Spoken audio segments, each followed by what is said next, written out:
début tout de suite qu'il faut frapper à la bonne porte. Et selon la rapidité que tu as eue de t'en remettre à Allah subhanahu wa ta'ala, eh bien la délivrance reviendra plus vite ou moins vite. Ça dépend, c'est proportionnel. Si tu as su frapper à la bonne porte, t'inquiète pas, la délivrance, elle sera proche, incha'Allah ta'ala. L'assistance et l'aide d'Allah subhanahu wa ta'ala sera proche, incha'Allah ta'ala. Mais, illa man rahim Allah, toujours ce mécanisme, les gens, le riche, le fort, le connu, celui qui a une autorité, je vais aller les voir et ensuite je m'en remets à Allah subhanahu wa ta'ala. Wallah, on n'a même pas compris qu'est-ce que c'était qu'ash-shukr. Comment voulez-vous être reconnaissant tant que vous n'avez pas compris c'est quoi ash-shukr? Vous savez qui a compris c'est quoi ash-shukr?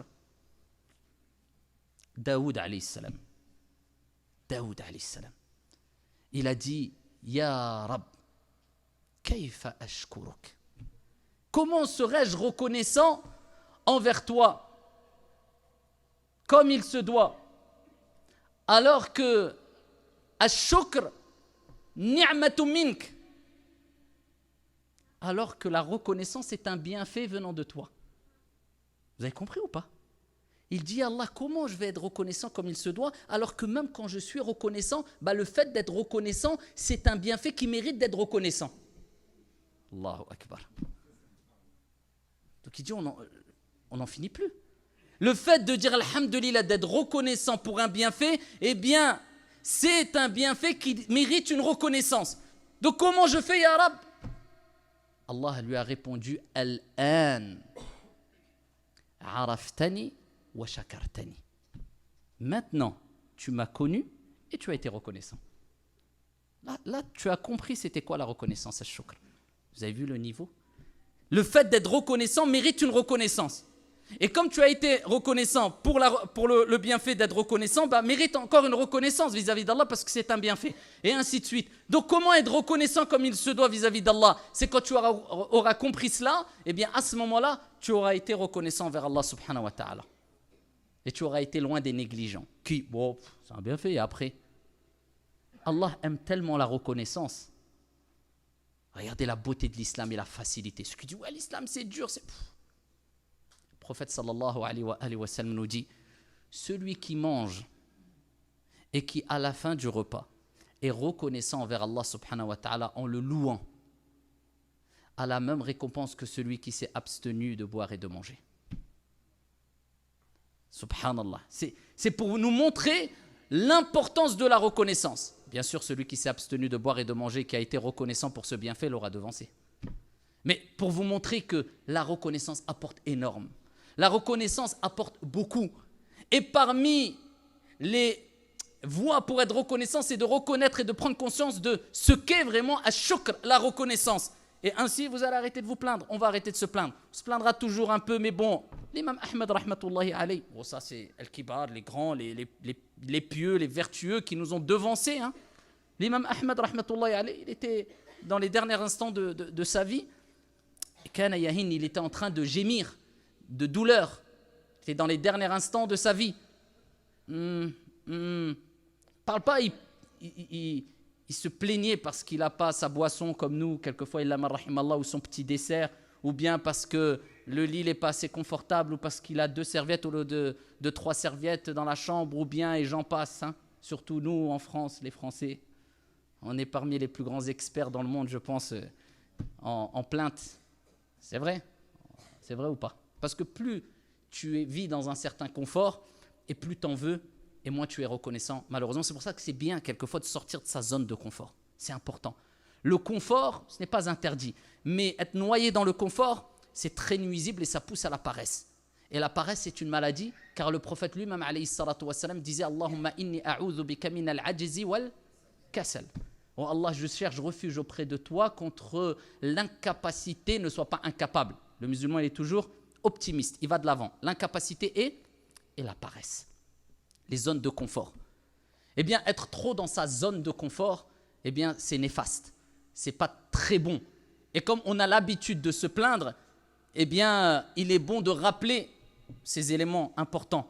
Connaître c'est quoi ash-shukr, la reconnaissance, et que se plaindre fait disparaître les bienfaits, comme on le rappellera dans un hadith pour finir à la fin cette intervention, sur ces 3 fameuses personnes qui ont été comblées de bienfaits par Allah subhanahu wa ta'ala, le lépreux, le chauve et l'aveugle et qui ont été ingrats sauf un, l'aveugle, comme on le verra incha'Allah ta'ala. Parmi les voies afin d'être reconnaissant, al-dhikr, c'est le rappel d'Allah subhanahu wa ta'ala. Pourquoi? Parce que al-shukr, la reconnaissance, elle se fait bil qalb, wa bil lisan, wa bil jawarihi wal arkan. Elle se fait avec le cœur, avec la langue et avec les membres. Avec le cœur, eh bien, tu dois être satisfait de ce qui t'a été décrété. C'est pas dans ton fort intérieur, tu es dégoûté, dans ton fort intérieur, tu repousses l'acceptation du destin et du décret divin. Non, dans ton cœur, tu es mutma'in, apaisé. Même si ça te fait mal ou pas, tu sais que ça vient d'Allah. Alhamdulillah, ce que Dieu me donne, c'est un bien, et l'épreuve qu'Allah Azza wa Jal m'a donnée, elle m'a évité sûrement une plus grande épreuve, parce que tout le monde a son lot d'épreuves.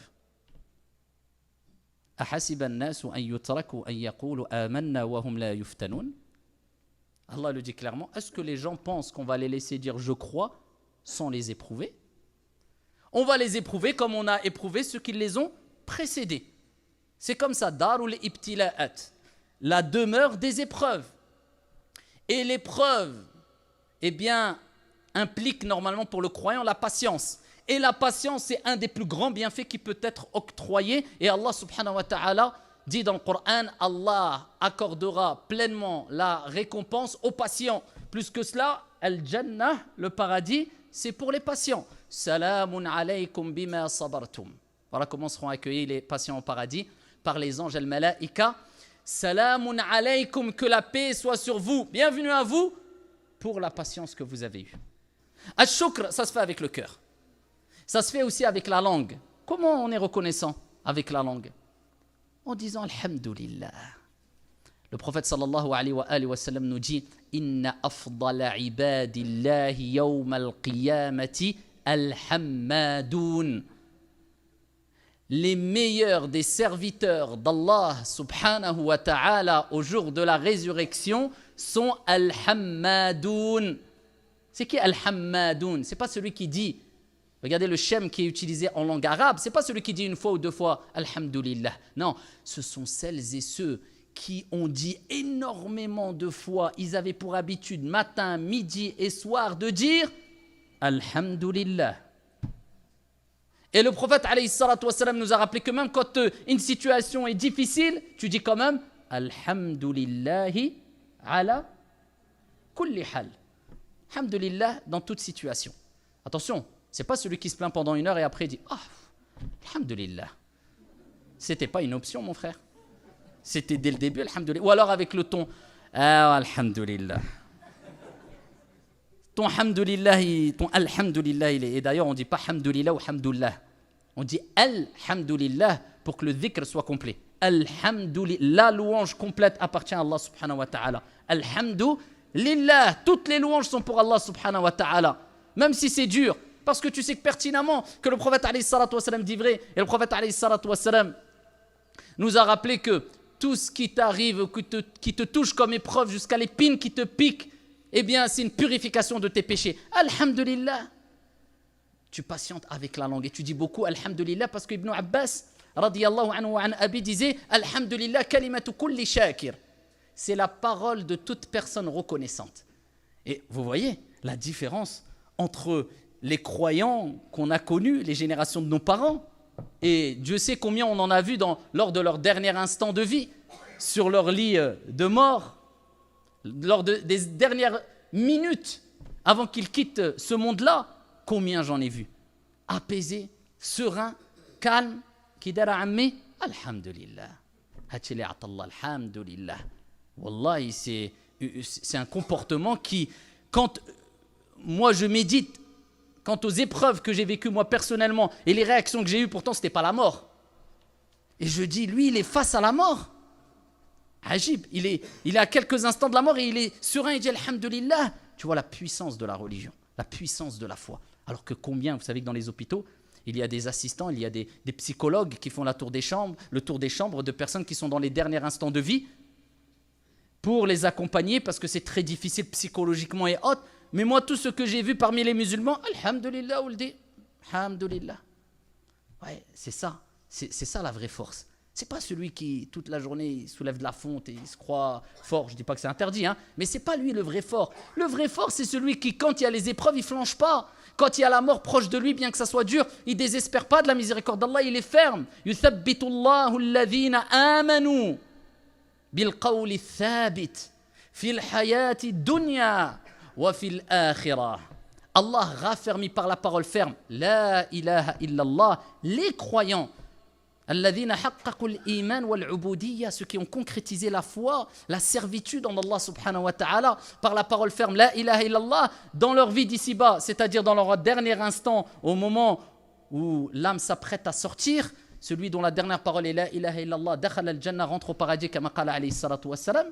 Et dans l'au-delà, eh bien, ça sera au moment où le malakan, les deux anges, Munkar et Nakir, viendront leur poser les questions. Quand tu entendras les bruits de pas des gens qui sont venus t'accompagner, t'enterrer, et quand ils rebrousseront chemin, t'entendras les bruits de pas, eh bien, les anges vont venir, eh bien, à ce moment-là, ils te poseront les questions, Man rabbuk ma dinuk, qui est ton Seigneur? Quelle est ta religion? Que dis-tu de cet homme, Muhammad alayhi salatu wassalam? Seuls ceux qu'Allah azza wa jalla aura raffermis, eh bien, répondront correctement. Allah raffermit la parole, la ilaha illallah. La bonne réponse pour les croyants, ceux qui ont concrétisé l'iman, ils ont vécu avec la foi. L'amour d'Allah subhanahu wa ta'ala, avec la taqwa. C'est quoi la taqwa? On entend toujours ittaqillah. Ya ayyuhalladhina amanu ittaqullaha haqqa tuqatihi wa la tamutunna illa wa antum muslimun. Oh vous les croyants, craignez Allah azza wa jalla comme il se doit et ne mourrez qu'en pleine soumission. C'est quoi la crainte d'Allah azza wa jalla? C'est an taj'ala baynaka wa bayna ghadabillahi azza wa jalla wiqaya. C'est de mettre entre toi et la colère de Dieu une protection, et la protection c'est quoi? Fi'lu ta'at wa tarkul ma'asi. C'est l'obéissance envers Allah subhanahu wa ta'ala et le délaissement des actes de désobéissance au mieux. On n'est pas des saints, on n'est pas des anges, on n'est pas des... Mais au mieux, c'est de laisser une bonne image derrière nous, un bon comportement vis-à-vis de tous les êtres humains. Que ça soit un musulman ou non, il ne dira pas c'est pas quelqu'un c'est pas quelqu'un de corrompu, c'est pas un menteur, c'est pas un voleur, c'est pas un mytho, c'est pas quelqu'un de méchant, c'est pas que tu as laissé des bonnes traces. Car les croyants, les pieux et les vertueux seront témoins pour ou contre toi au jour de la résurrection. Eh bien, c'est comme ça que réagit le croyant. Avec la langue, il est reconnaissant. Alhamdulillah. Les plaintes, il évite. Tu peux te plaindre, c'est humain. Quelqu'un va te demander, t'interroger un médecin parce que tu es malade, tu vas lui dire, t'as mal où? J'ai mal à la tête. Ça, ce n'est pas une plainte. Ça, c'est une information que tu dis pour pouvoir te soigner, etc. C'est celui qui augmente les plaintes. À peine il se réveille. Au lieu de dire, Alhamdulillahi alladhi ahyana ba'da ma amatana wa ilayhi nushur. On commence la journée avec quoi? Avec quelle parole? Hein? Alhamdulillah. Tu remercies Allah de quoi? Alhamdulillah alladhi ahyana ba'da ma amatana, qui nous a donné la vie après nous avoir donné la mort, puisque an-nawm akhul maut, comme on dit, le sommeil c'est le frère de la mort, c'est la petite mort. Eh bien tu remercies Allah, alhamdulillah. Et plus tu remercies Allah, plus Allah augmente ses bienfaits. Peut-être ça va être la cause de l'allongement de ta vie. Eh bien, tu remercies Allah Azza wa Jalla de t'avoir fait revivre quelque part après t'avoir fait mourir et tu concrétises ta bonne croyance et on retournera tous vers lui, Allah Azza wa Jalla. La résurrection, c'est auprès d'Allah subhanahu wa ta'ala. C'est comme ça que le croyant est. Non, des personnes, à peine ils se réveillent, j'ai mal, je suis fatigué, que des plaintes. À peine son âme a retrouvé son corps quelque part, des plaintes. Fais la dua après plains-toi, ba'da. Mais comment ça? Au moins la dua. Vous avez vu l'importance de vivre avec le dhikr. Pourquoi c'est important? Parce que c'est une preuve de shukr, de reconnaissance, de remerciement vis-à-vis d'Allah subhanahu wa ta'ala. Avec la langue, on a dit avec le cœur, avec la langue, et avec les membres aussi, comme on le verra, mais avec la langue. Le meilleur des moyens, c'est avec le dhikr. Déjà, alhamdulillah, on a dit alhammadoun. Ceux qui disent beaucoup alhamdulillah, c'est les meilleurs des gens au jour de la résurrection. Le prophète alayhi salatu wassalam a rappelé que seront heureux ceux qui vont trouver beaucoup d'istighfar dans leur livre au jour de la résurrection. Quand on va présenter le livre Iqra kitabak et on te dira lis ton livre, eh bien tout sera noté. Hein. Tout a été noté. Tout est noté. Tout est noté. Hein. Eh bien, tu seras content de trouver beaucoup d'istighfar. Astaghfirullah, astaghfirullah, astaghfirullah. Comme le prophète alayhi salatu wassalam a dit. Et ça, c'est du dhikr. Et cela me permet de revenir vers une chose que j'ai oubliée quand j'ai parlé de l'imam Ahmed rahmatullahi alayhi tout à l'heure. Eh bien, quand il était dans les derniers instants de sa vie, eh bien, il gémissait par douleur. Eh bien, il y a un élève qui est rentré. Il a dit, ah, Imam, j'ai entendu Taous dire que même les gémissements seront inscrits. dans le livre. Fasakat, il s'est tu. Par crainte de rendre des comptes sur les gémissements, alors que c'est quelque chose de naturel. Mais bon, ils avaient atteint un tel niveau de piété, un tel niveau de scrupule, wara', un tel niveau de zuhd, désintéressement de cette vie ou de certains aspects de cette vie, et bien qu'ils étaient dans un monde. Alors nous, illa man rahimallah, alhamdulillah qu'Allah est miséricordieux, que sa miséricorde dépasse sa colère et qu'il y a mille et une manières, plus que cela, de se faire pardonner les péchés, sinon tous, dan al-wad. Illa man rahimallah, avec la calomnie qu'on fait, la médisance, les critiques, les ceci, les cela, les mots. Alors j'en parle même pas d'aujourd'hui. La jeunesse, sauf celui à qui Allah fait miséricorde, les insulte ouvertement et on s'en vante et sur les TikTok et les réseaux et à coup de quelquefois Wallah et mon frère et Akhi à côté l'insulte et c'est une vraie tchèque-chouka, c'est ça les Algériens qui disent ça, non dit harira ou ce que tu veux. C'est un vrai en tout cas 1000 tchèques à la... Ça c'est catastrophique. Al-dhikr, al-dhikr. Vous savez le dhikr c'est quoi? C'est l'oxygène de l'âme. Sans dhikr, sans rappel, sans évocation, l'âme ne survit pas. Et c'est pour cela que le prophète sallallahu alayhi wa sallam a dit l'exemple de celui qui évoque Allah et celui qui ne l'évoque pas est tel l'exemple du vivant et du mort, spirituellement. L'âme spirituelle, le cœur ne peut pas vivre sans dhikr, sans évocation, sans rappel. Et c'est pour cela que le prophète sallallahu alayhi wa sallam a dit Sabaqa al-mufarridoun. Vous ont devancé al-mufarridoun. Et ils ont dit Ya Rasulallah, qui sont al-mufarridoun? Et le prophète alayhi salatu wa sallam a dit Al-dhakiroun Allah kathiran wa al-dhakirat.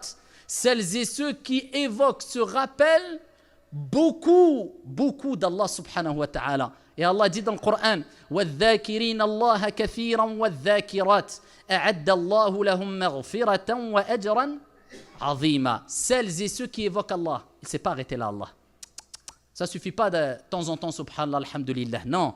Celles et ceux qui évoquent kathira, beaucoup, fréquemment Allah Azza wa Jal, Allah leur a préparé أَعَدَّ اللَّهُ لَهُمْ مَغْفِرَةً, un pardon, مَغْفِرَةً وَأَجْرًا عَظِيمًا, une grande récompense, al-Jannah.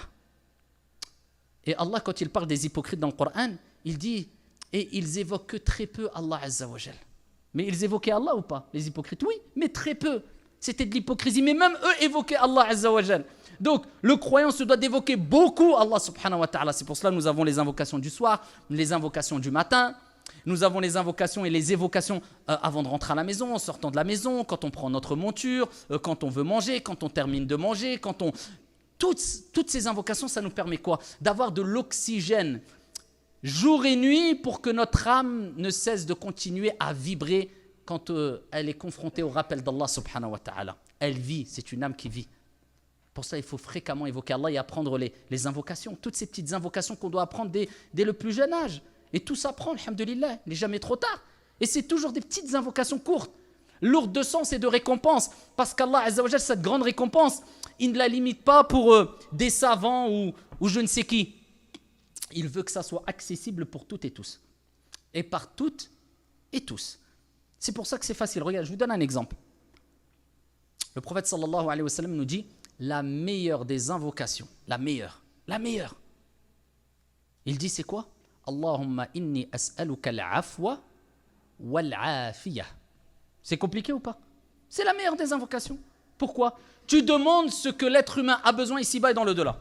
Oh Allah, je te demande al-afwa, que tu effaces tous mes péchés, wal-afiyah, la préservation du cœur et du corps.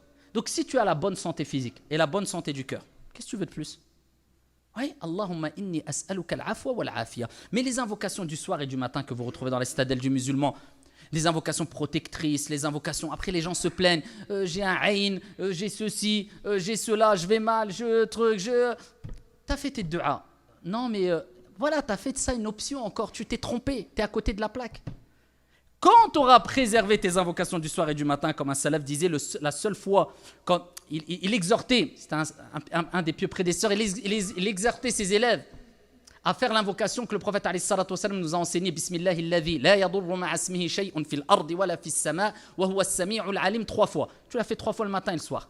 Au nom d'Allah et en compagnie de son nom, rien ne peut me nuire dans les cieux et sur la terre. Wa huwa as-sami', et c'est lui qui entend tout, al-alim, l'omniscient, qui sait tout. rien ne pourra l'atteindre. Bien sûr, on utilise les causes, les moyens, etc. Mais c'est une invocation qui nous accompagne en tant que croyants dans notre journée. Et ils ont vu qu'il était blessé. Ils se sont dit, mais t'es blessé? Il dit, Wallah, ce matin, je ne l'ai pas dite. C'est la seule fois où je ne l'ai pas dite.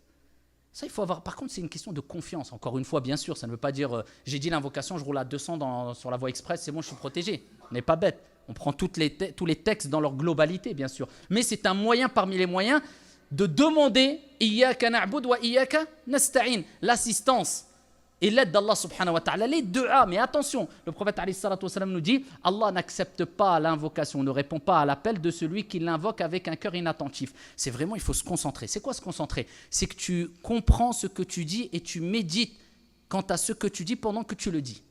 Pas Bismillah alladhi la yadurru. Non, tu sais Bismillah alladhi la yadurru ma'a ismihi shay'un fil ardi wa la fis sama' wa huwa as-sami'ul 'alim. Tu comprends, tu prends ton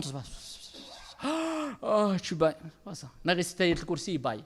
Alors le prophète il a dit l'éternuement vient d'Allah, min Allah subhanahu wa ta'ala, le bâillement vient de min ash-shaytan. Donc ça ne veut pas dire que c'est haram, bien sûr, mais il y a une influence parce que la paresse et autres, shaytan l'aime.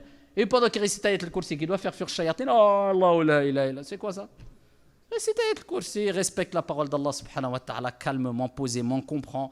Pour ça, il y a des gens, ils récitent tout le Coran par cœur, ils disent toujours j'ai mal au cœur, Récite juste Surat al-Fatiha avec concentration, mets ta main droite sur ton cœur et tu vas voir, ça va passer. C'est une question de yaqin, de certitude et de concentration quand tu récites les choses. Et ça, c'est la reconnaissance avec la langue, le dhikr. Et enfin, bil jawarihi wal arkan, avec les membres. Allah, il parle de Daoud, encore la famille. Qu'est-ce qu'il dit? I'malu ala Daouda shukra. Ô vous, famille de Daoud, œuvrez, agissez à titre de reconnaissance. La preuve que la reconnaissance se fait avec les actions. Ceux qui disent « Oh, Dieu est dans mon cœur ». C'est bon, pas besoin de prier, pas besoin de... Voilà, khlas. Il n'y a plus de vie, il n'y a plus de relations sociales, il n'y a plus d'amour entre les êtres humains. Si on prend ta théorie vis-à-vis de celui qui mérite le plus grand amour, tu vas dire à une personne, tu vas même pas lui dire, tu vas même pas lui faire plaisir, tu vas jamais lui obéir, tu vas jamais l'écouter, tu vas jamais lui demander quelque chose avec respect. Pourquoi? Parce que tu vas dire, écoute mon frère, je t'aime mais dans mon cœur. Après le respect, c'est autre chose. Ben c'est pareil avec Dieu. Comment ça, Dieu est dans ton cœur? Mais Dieu, il n'a pas besoin de toi. C'est toi qui as besoin d'Allah. Prouve que tu aimes Allah Azza wa Jal. Dieu te dit de lui obéir. Obéis-lui, c'est comme ça que tu prouves. Il te dit de ne pas lui désobéir. C'est comme ça que tu prouves ton amour. Ce que Dieu t'a donné, partage-le. C'est une épreuve. Et ô combien ne partagent pas et ne donnent pas ce que Dieu leur a donné. Alors qu'Allah subhanahu wa ta'ala t'éprouve avec la santé, t'éprouve avec la nourriture, t'éprouve avec l'argent, pour savoir est-ce que tu vas être reconnaissant comme il se doit et comment être reconnaissant avec tous ces bienfaits. Eh bien, c'est de les partager. Pas partager 50-50, on n'a pas ce niveau-là. Mais Allah Azza wa Jalla nous rappelle wa anfiqu mimma razaqakumullah, et dépensez mimma razaqnakum, de ce qu'on vous a donné, de ce que Dieu vous a donné, de ce que toujours c'est ce que dépense ce que Allah t'a donné. Dieu va te tester, tu as de l'argent, partage-le. Et c'est comme ça que tu es reconnaissant et Dieu te rajoutera de l'argent. Tu as une bonne santé, utilise cette santé pour faire des choses bonnes. Va faire tawaf, va à la mosquée. Si tu crois que Dieu t'a créé juste pour faire du sport toute la journée, tu es à côté de la plaque encore une fois. Oui, il est le verset coranique et je vous ai donné un corps sain pour aller soulever de la fonte toute la journée. Et après, ton corps va être dévoré par doud. Encore une fois, le sport c'est bon. Ça fait partie de l'islam. Wa inna li jasadika alayka haqqa. Le prophète a dit, ton corps a un droit sur toi. C'est sûr, mais de croire que c'est l'objectif suprême, non, ton corps utilise-le pour aller visiter les malades, pour aller faire du bien, pour travailler, pour gagner de l'argent halal, et ainsi de suite pour tous les autres aspects de la vie. C'est comme ça que le croyant doit réagir. Par crainte que ses bienfaits ne le dépassent et qu'il perd tout. Je terminerai avec ce hadith très connu que vous devez connaître, rapporté par Al-Bukhari ou Muslim fi Sahihain, où il y avait 3 hommes. Il y avait le lépreux, il y avait le chauve, et il y avait l'aveugle. Les 3 ont été éprouvés. Un par la lèpre, le deuxième par... il a perdu ses cheveux, donc c'est vraiment une épreuve. Je ne sais pas, hein, nous on a rasé nos cheveux, je vois que c'est une épreuve parce que certains ils ont réussi après la Umrah à esquiver, donc ça doit être une vraie épreuve. Donc en tout cas, c'est considéré comme une épreuve dans tous les cas. Mouhim, il a été éprouvé, il n'avait plus de cheveux. Et le troisième, il était aveugle. Allah subhanahu wa ta'ala a envoyé un ange. Allah a envoyé un ange qui a pris l'apparence d'un être humain. Il est parti voir le lépreux. Il lui dit, qu'est-ce que tu souhaiterais? Je souhaiterais retrouver une bonne peau et être préservé de ma maladie. Je vous abrège le hadith. Et il a invoqué Allah Azza wa Jal en sa faveur, il a passé sa main sur son visage et voilà que la maladie, la lèpre a disparu. Il lui dit, qu'est-ce que tu souhaiterais comme richesse? Il dit, je souhaiterais une chamelle pleine. Enfin qu'elle enfante et qu'il ait un troupeau, etc. de chameaux. Il a invoqué, Allah lui a donné une chamelle pleine. Khalas, il est parti voir le chauve. Il a dit, qu'est-ce que tu souhaiterais? Oh, je souhaiterais des cheveux. Il a passé sa main sur elle, il a eu des cheveux. Il a dit, qu'est-ce que tu souhaiterais? Là, je souhaiterais une vache pleine. Khalas, Allah lui a donné une vache pleine. L'ange continue son chemin, va voir un aveugle. Il dit, qu'est-ce que tu souhaiterais? Je souhaiterais retrouver la vue. Il passe sa main sur son visage, il retrouve la vue. Qu'est-ce que tu souhaiterais? Je souhaiterais une brebis pleine. Khalas, une brebis pleine. Il revient des années après. Voilà que les trois se sont retrouvés sans leurs défauts ou leurs maladies et avec des troupeaux de vaches, de chamelles, de brebis, de moutons, etc. Il va voir le lépreux et lui dit, sous la forme d'un être humain, il dit, est-ce que tu peux m'aider? Est-ce que tu peux me donner un chameau pour que je puisse continuer mon chemin? Il ne veut pas. Il dit, non, moi écoute, j'ai beaucoup de responsabilités, j'ai des obligations, la ralève, je ne peux pas. Il dit, mais c'est pas toi qui étais touché par une maladie et qui était dans une autre situation complètement différente de celle dans laquelle tu es, c'était pas toi. Et voilà qu'il ne veut pas reconnaître les bienfaits d'Allah sur lui. Voilà qu'il est ingrat. Voilà qu'il a raté l'examen. Il a oublié, si riche soit-il, que tout vient d'Allah subhanahu wa ta'ala. Al-mal, malullah. L'argent vient, c'est l'argent d'Allah, c'est toi qui t'as donné. C'est Allah qui t'a donné. Ça ne vient pas de toi. Toi, tu as été la cause, mais c'est Dieu qui t'a donné. Il y a des gens plus intelligents que toi et ils gagnent moins d'argent que toi. Peu importe le domaine. Mais c'est Dieu qui donne et il teste. L'argent est un test. Qu'est-ce que tu vas faire avec? C'est pour cela que tu ne quitteras pas l'esplanade des comptes. Au jour de la résurrection, avant d'être interrogé sur 3 choses, et parmi les 3 choses, son argent, d'où il l'a gagné et où il l'a dépensé. Ah, moi, mon frère, l'argent est halal, je fais ce que je veux avec. Non. C'est un test, l'argent. Dieu t'interrogera sur, allez, tu l'as gagné de manière licite? Ok, c'est très bien. Tu l'as dépensé où? Dans des choses licites ou pas? C'est comme ça. Dieu est patient. Les gens font des choses catastrophiques, les gens sont ingrats, mais depuis des milliards d'années, les gens quoi? Un par un, ils décèdent. Et voilà. Et après, on les oublie au bout de 3, 4, 5 jours et les comptes arrivent. Il ne faut pas se faire duper par cette vie éphémère. Ça ne veut pas dire qu'on ne doit plus vivre et profiter, rentrer dans un excès comme certains l'ont fait et des gens qui ont été blâmés par le prophète alayhi salatu wassalam. Mais je ne me perds pas. J'ai mes priorités dans la vie. Donc lui, qu'est-ce qu'il a dit le lépreux? Il n'a pas voulu. Il a invoqué en disant, si cela, ici, si tu le mérites, et si ce que tu as dit n'est pas vrai, eh bien qu'Allah fasse disparaître ses bienfaits. Il en a été ainsi. Et le deuxième, le chauve, pareil, même chose. Ah, j'ai des obligations, la relève, j'ai des responsabilités. Mais c'est pas toi qui étais chauve et qui avait demandé, qui maintenant, moi je te demande de l'aide et pareil, 2-1 contre lui. Le troisième, l'aveugle. Est-ce que je veux... Il dit quoi? Tu veux quoi? Tu veux de l'aide? Tu veux quoi? Des chameaux? Je te donne ce que tu veux et prends ce que tu veux encore. L'aveugle, il s'est rappelé des bienfaits. Il n'a pas oublié où il était et d'où il venait. C'est ça qu'il ne faut pas oublier. D'où tu viens? Comment tu étais hier? Reste modeste. C'est pour ça qu'à shukr aussi, les savants ont dit c'est une preuve de shukr, c'est d'être modeste. Pas te prendre pour je ne sais qui et oublier d'où tu viens et oublier ce qui peut advenir de toi. Tout peut disparaître. Eh bien, lui, il a été reconnaissant, l'aveugle. Il a dit oui, bien sûr, je t'aide. Et prends ce que tu veux. Il a invoqué Allah subhanahu wa ta'ala pour que ses bienfaits restent. Et il en a été ainsi. Les 2 autres, eh bien, ont perdu tous les bienfaits, qu'à ce départ. Quant au troisième, alhamdulillah, wa idh ta'adhana rabbukum la in shakartum la azidannakum. Quand vous êtes reconnaissant, comme Dieu a dit, Allah va faire accroître ses bienfaits sur vous. Donc, soyons reconnaissants et pas ingrats. Wallahu a'lam, walhamdulillahi rabbil alamin.